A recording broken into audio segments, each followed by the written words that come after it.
looking back at my gaming history, and I have not played a single bad Dragon Ball Z game. Now, in a scale of 0 to 10, 0 being people who don't know Goku, 10 being people who cried that Akira Toriyama died, I am around an 8 and a Dragon Ball Z fan. Maybe now a 7 since I didn't like Dragon Ball Super as much. Maybe I'm getting older, I have no idea. But the point is, I played a lot of Dragon Ball Z games, and recalling back at it, not a single one of them was bad. Some of them were mid, some of them were average, but compared to modern gaming, that's not a hard barrier to cross, you know what I mean? Let me take you guys to the very beginning of my gaming adventure, and we'll start with the Game Boy Color. I'm dating myself, but that was my very first game console and my very first Dragon Ball Z game. It was Dragon Ball Z Legendary Super Warriors. Now, when I first played this game, I thought it was whack. I'm expecting Dragon Ball Z, I'm expecting fighting, action, non-stop button mashing. However, what I got was tactic, strategy, things like planning ahead your next move. So I'm not gonna lie, I was kind of disappointed in that game. However, after playing it for a good 30 to 1 hour, it grew on me. It was solid. It had me thinking about how I was a Dragon Ball Z character and how I would play this game in my speed. You know what I mean? So since Goku, Gohan, they all travel faster than the speed of sound, I would have to think about it, make my move, and then apply it. And that's what this game did to me. It made me think, how would I fight these DBZ characters if I was in that DBZ universe? And ever since then, I had 2 clean run-throughs of this game, and now as a grown adult, I want to replay it back. I gave up on modern gaming because all modern gaming is trash. So I want to go back to the childhood era and see, does it really hold up, or is it just me accepting mediocrity? Up next, this is probably going to be my hottest take, but we have the Legacy of Goku Part 1. Everybody thinks this game is hot garbage.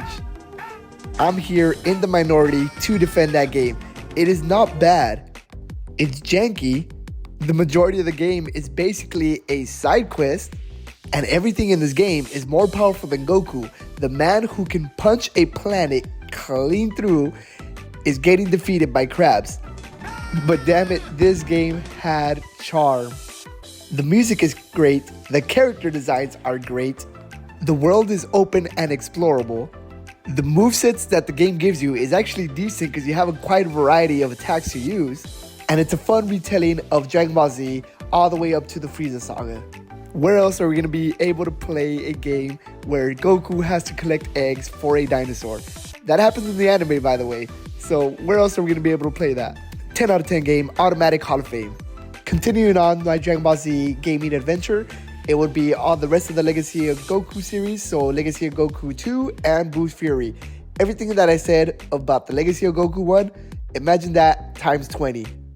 Everybody knows that these games are good. Let's go on to my next game, another hot take, Dragon Ball Z Sagas. This game gets way too much heat for what it is. It is mid, guys. It is a solid 6, 5 if you're being mean as hell. The only crime that this game ever really does is it is repetitive. Here's the thing though, here's my defense. I'd rather play a fun repetitive game than a game that sucks that is not fun at all. The next question that everybody has in mind is, how in the world is this game fun for me? And the answer is simple. It is a co-op game. If you play it solo, if you don't have friends, sure, it's gonna suck. The repetition's gonna get to you. But if you're playing it couch co-op with somebody that you can laugh with somebody you can roast Dragon Ball Z with, then this game automatically becomes a Hall of Fame, a nostalgia blast. Imagine backtracking to some annoying Z coin with somebody that you absolutely can't stand. And so the whole game becomes an argument of how much of a dipstick my friend Eric was in the 2nd grade.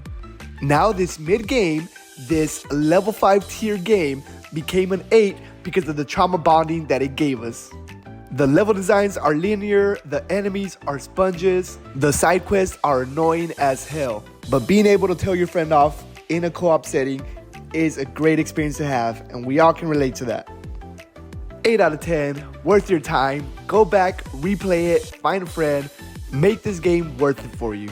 Up next is the Budokai series, the 2D fighters, the whole trilogy, and then after that is the Budokai Tenkaichi series, the 3D fighters.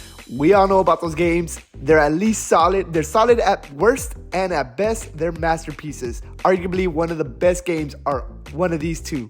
The only hot take I have in this series is Budokai, not Tenkaichi, regular Budokai, Part 2, the story mode, the board game. People are mixed in this. I'm on the camp that I love it. At this point in my life, there was already like 13 Dragon Ball Z games, so there was already 13 versions of how to tell the same story. Budokai 2 did something different. It took a risk, and I respected it. It was also fun seeing all the different interactions you had with all the different chess pieces that you could move.